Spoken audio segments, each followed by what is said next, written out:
Hi everyone and welcome to episode 7 of our Chit-Chat podcast, and today we have with us Brother Jacob Lee from MCRD on this episode on Methodist Crisis Relief and Development. Before we go any further, let's maybe Brother Jacob, you can introduce yourself to those who may not know who you are. Maybe tell a bit about your background, your work outside of church and these things. Okay. Thank you very much, Matthew. Thank you for having me in your podcast program. A bit of introductions of myself.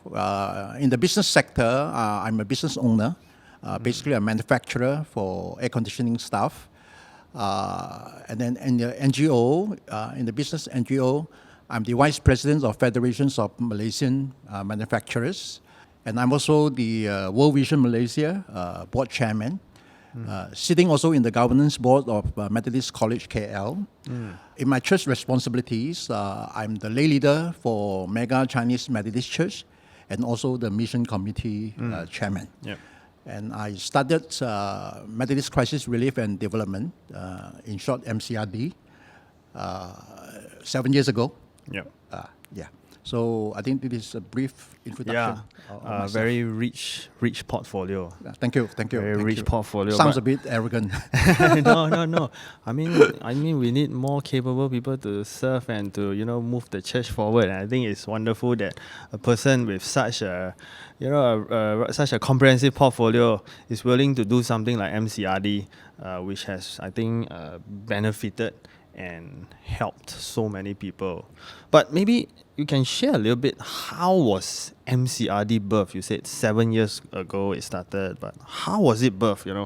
How did the initial stage of MCRD look like? Because for me, I know MCRD maybe just these few years, but how did it look like in the early stage?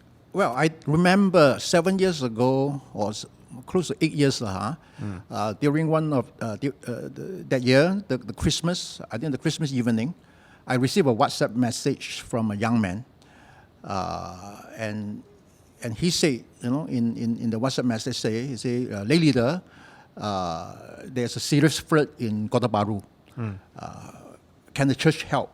Yeah. I was then the conference lay leader, or the waiting, conference lay leader in waiting, because my office, I was elected that year, sometime in November, and my office will actually commence the next January 1st. So I was actually the conference lay leader of the Chinese Annual Conference in waiting. So the next day, I called up my president, and I told him that I received such a message, and probably we should organize a relief mission. So I was entrusted with that mission. So basically, it started that way. And however, in those years, the church did respond to the crisis relief, especially the natural disaster like flood, earthquake, typhoon, tsunami. However, the way we normally respond is just by raising a fund donation drive, and probably give the donation to some organization, NGO, and that's all. I remember in that meeting, at the end of the meeting, the young man who joined in the meeting, and he said, Brother Jacob, we have about 70 young men and women waiting for your disposal, waiting for you to send them to the crisis relief zone. So that's how the whole relief operation started. And I must say this, that was the first year we started. And to my surprise, and the response came in was overwhelming. We managed to raise close to 900,000 cash. That year alone? That year. Within a short span of probably 3 months. 3 months. And we received about donation in kind close to 300,000. So in other words, we managed to raise 1.2 million ringgit for the flood relief response in Kelantan.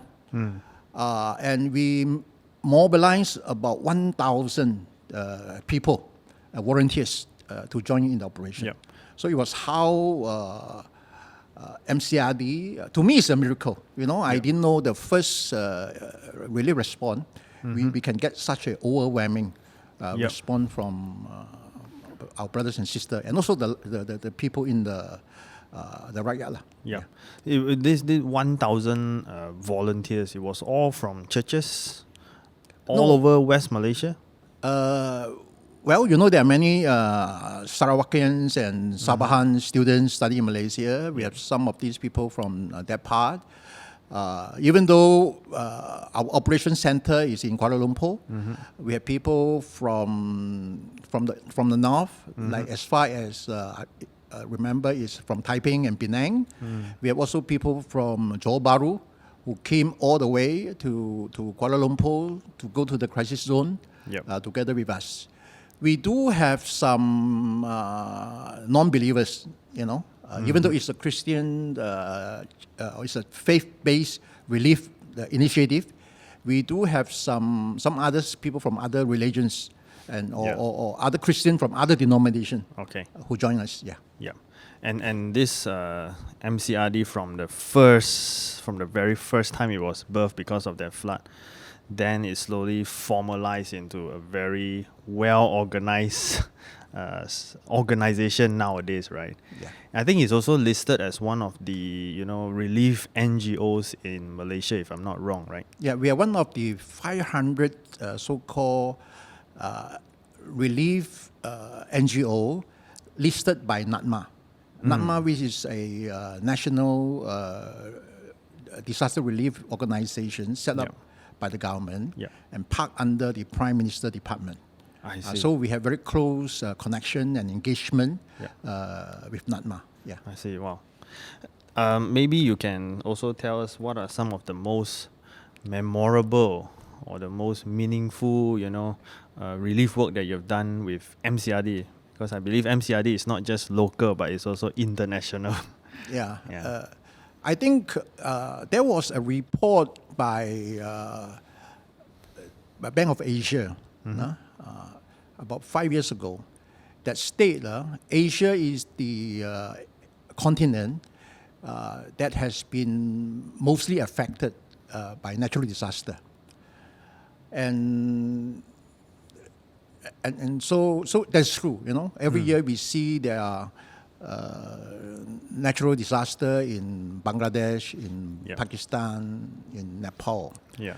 I think a year after we set up MCRD, earthquake strike, in Nepal. So we managed to send our team there and to work with our local partners. That is the Nepal Methodist Church. So that's one of the most memorable things. And also about the same period, the Syrian civil war, lasted for 7 years. I read in the paper about a lot of these refugees, refugee children suffering in those countries. So MCRD also sent a team, myself and another brother Victor, I remember. We went to Lebanon, a place called Bekaa Valley, where there is United Nations refugees camp there. So that's the first time I saw such a vast, refugee center in that area, and I can see the life actually in limbo. For the people there, especially for children. There were children who was born in the refugee camp, stuck there, without education, without proper health facilities. Are they stateless? I think they are called refugees. They are called refugees. We even met with a family where her child, the child was a girl, I think aged 9. A very beautiful Syrian girl. She was helping her father to pick up potatoes in the place that earned about $1 a day. And she was kidnapped by the so-called gangster there. And those gangsters were so powerful that not even the police dared to touch them. So, and we were told that the girl was kidnapped and to become wife of one of the tribal leader there. Oh. So we can see these sort of situations and hardship, life in limbo. Yeah. People have actually got no direction, no future Yeah. for them. So this really gripped my heart, lah. And I felt that we are very thankful and grateful for what we have.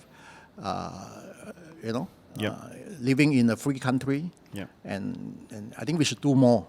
Yes. To help the refugees, the stateless, and who are also, making a very solid presence in Malaysia, in our community. So it's safe to say that MCRD has also moved on from, not say move on, but expanded the scope of relief work to also include refugee work and providing assistance to refugee work, right?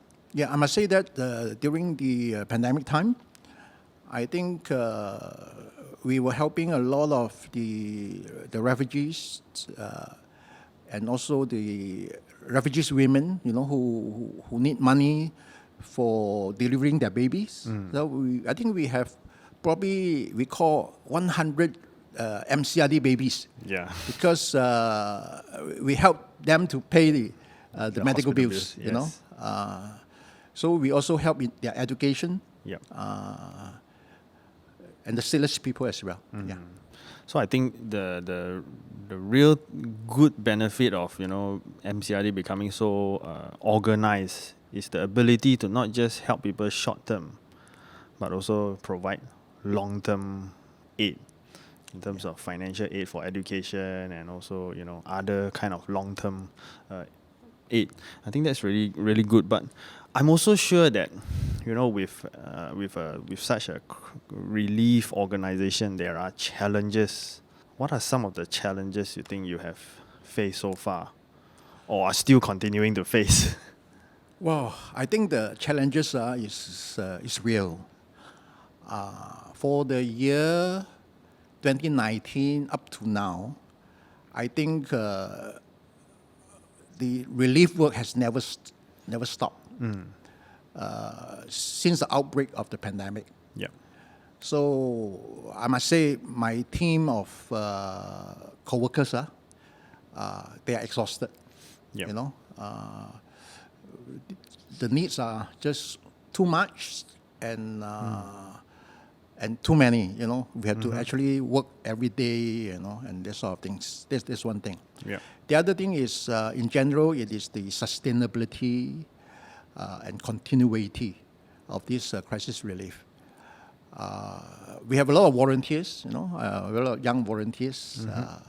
But I'm very thankful, Reverend Matthew, you were one of our volunteers. Yeah. And I hope you will go the second time or the third Definitely. time or the fourth time. Yeah. Because many of the volunteers, they went to the crisis ground not knowing how is it like. So when they are there, they find the work is so tough, so hard. I remember there was one incident when you were helping to remove the mud in the house. That was last year. Yeah. And someone tell us that you need to go out immediately because you feel suffocated. Yeah. The place was so pungent and so smelly and that sort of things. True. And many a times, I remember 7 years ago, we were doing our very best to protect our volunteers, and cover them like almost an astronaut, protect them. Even with that kind of protection, we will have like 50-60% of our volunteers come back with slight fever, with food poisoning, diarrhea, purging and things like that. So it's really, really tough, really difficult. So many of these volunteers, I must say, they are all young men and women. They find it overbearing. So the second time you ask them to join in, they will probably not there. not there anymore because they say I have enough when I have the experience already. Yeah. However, I must also say we do have quite a number of volunteers who started with us from the first day. Yep. And they remain with us. So sustainability is one thing. Yeah.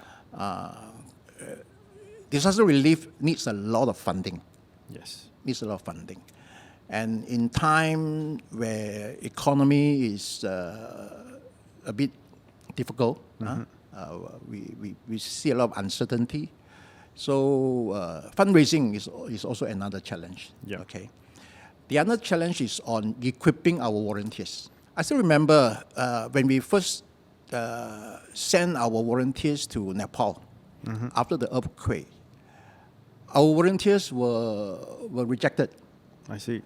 because they say your volunteers are not properly trained. Okay. So sending volunteers who are well equipped and well trained is very important.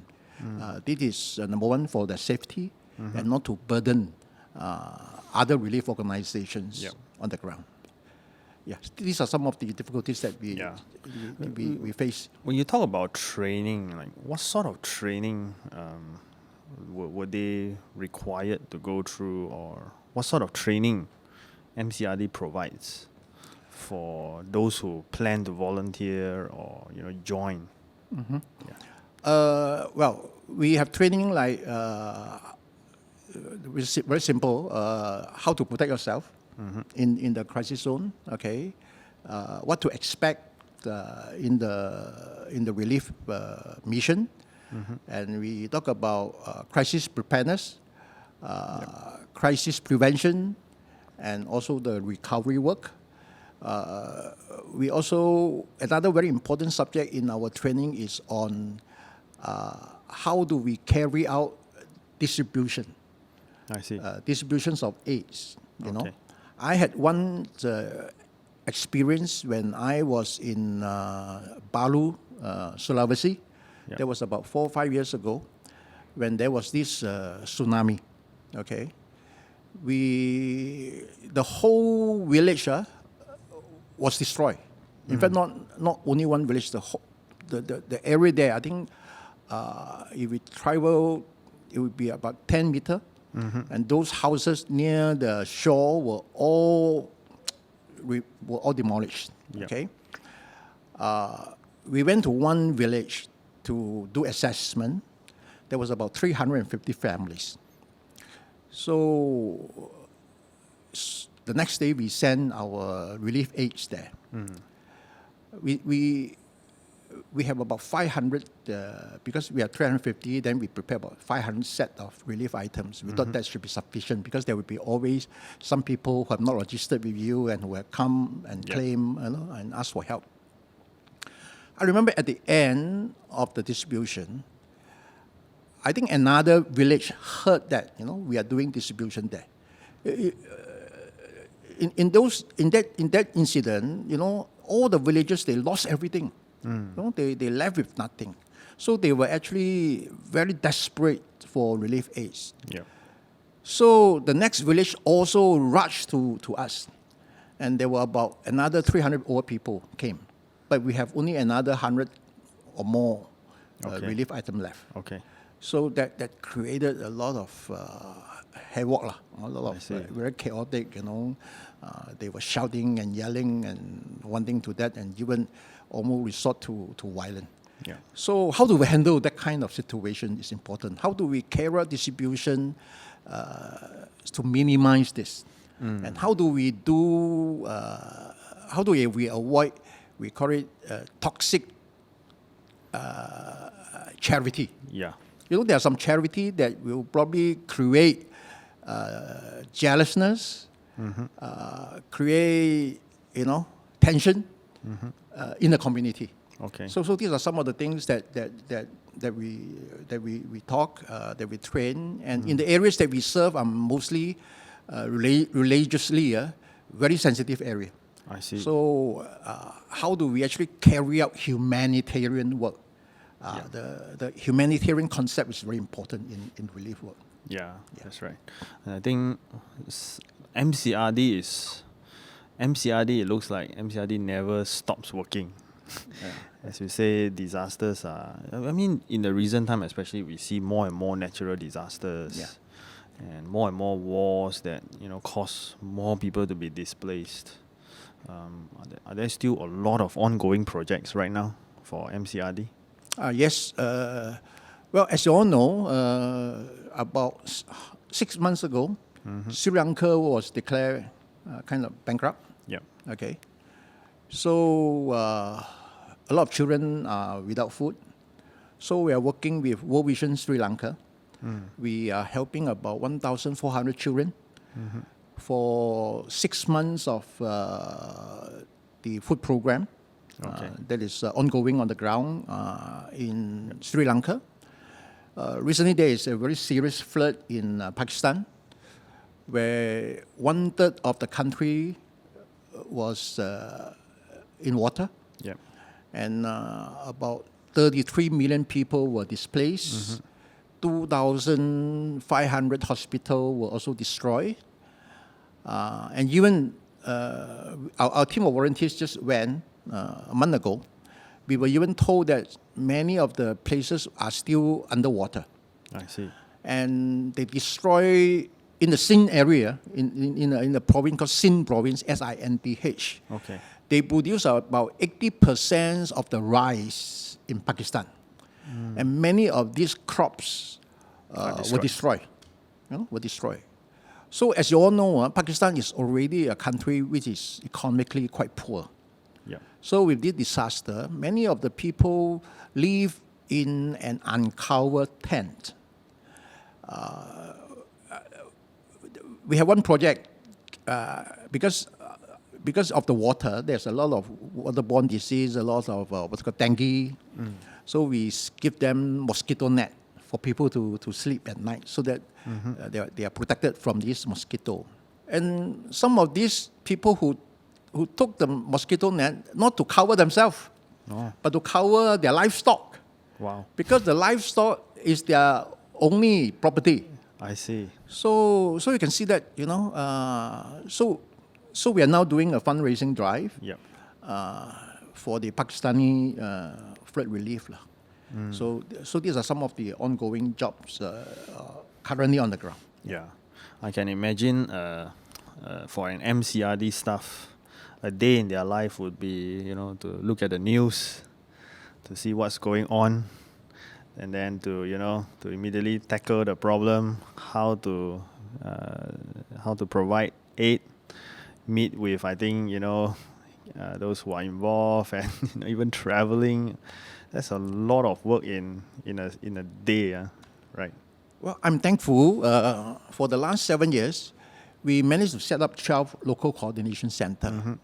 We have also probably 20, 30 of core members who are very much ready. And I'm so grateful and thankful. I think in the past 7 years, there were many relief missions that we sent out. None of the relief mission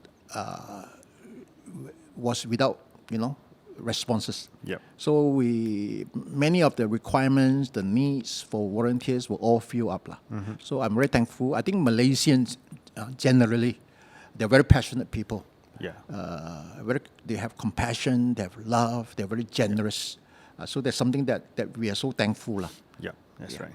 That's great. Moving forward, I think we are coming towards the end of this podcast. I'm sure there are a lot more stories that you have, but because of time constraint, But moving forward, maybe how can those listening to the podcast and maybe even the church, or even if you're not a Christian but you listen to this podcast, how can we be involved and be part of MCRD moving forward? Well, volunteerism is something that MCRD is advocating. We live in a planet Earth, our mother planet, the only one that we have, and we see there are so many natural disasters, and I think helping one another during the crisis is one of the ways that I think humankind could survive. And promoting volunteerism, encouraging people to become volunteers. Very specifically, we tell our volunteers, please do volunteer yourself at least 3 days a year, and to contribute to the society and to help the people. I think it should be a culture that we develop. Yep. So that's one way True. that we do that. If you are in the church, we hope that you can invite us to do roadshow and probably some awareness program. So this is some of the way I think that you can be part of us. Being a volunteer. I was a volunteer for MCRD once. Thank you very much. Yeah. If there's a need, I'll definitely look forward to joining MCRD once more. But thank you, Brother Jacob, for your sharing your stories and also explaining to us more about what MCRD is. I think there are just so many more stories that you can tell, right? but we don't have the time. But maybe another episode. Who knows, right? But well, my pleasure and my honor. Yeah. Thank you so much. Thank you for tuning in. Hope you stay tuned for the next episode. Take care. Bye bye. Thank you.